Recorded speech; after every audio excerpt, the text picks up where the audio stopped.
Focus and अंगूर। ये कहानी है लोमड़ी और अंगूर की।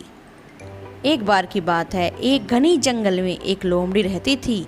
एक दिन पूरा जंगल छाल मारने के बाद भी उसे कोई शिकार नहीं मिला। वह थककर चूर थी और भूख के मारे उसका बुरा हाल था। वह भटकते भटकते जंगल से सटे गांव में पहुंच गई। वहां उसने एक खेत देखा। वह चुपके से उस खेत में घुस गई। उस समय खेत का मालिक वहां पर नहीं था। खेत में लोमड़ी को एक अंगूर का पेड़ नजर आया। उस पे रसीले रसीले मीठे मीठे अंगूर लगे थे, जिसे देख लोमड़ी के मुंह में पानी आ गया। उसने सोचा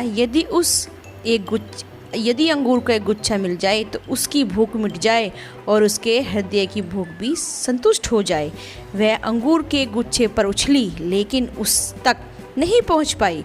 उसने फिर प्रयास किया, लेकिन किस्मत ने उसका साथ नहीं दिया और वह बार बार उछलने के बाद भी उसके एक भी अंगूर हाथ नहीं लगा।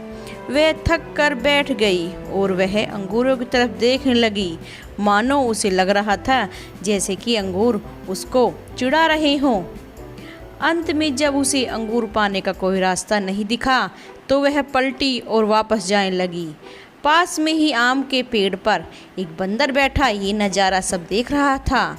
उसने लोमड़ी से पूछा, क्या हुआ बहन, बिना अंगूर खाए क्यों वापस जा रही हो? लोमड़ी ने इस पर कहा, नहीं बंदर भाई, मुझे ये अंगूर नहीं खाने, ये तो अंगूर खट्टे हैं। इससे हमें क्या सीख मिलती है? इससे हमें ये सीख मिलती है, जब कोई मूर्ख किसी वस्तु को प्राप्त नहीं कर पाता तो अपनी कमजोरी छुपाने के लिए बहाने बनाता है और वो उस वस्तु को तुच्छ साबित करने की कोशिश करता है। अगर आपको ये वीडियो अच्छी लगी हो तो इसको लाइक और सब्सक्राइब जरूर करिएगा। धन्यवाद।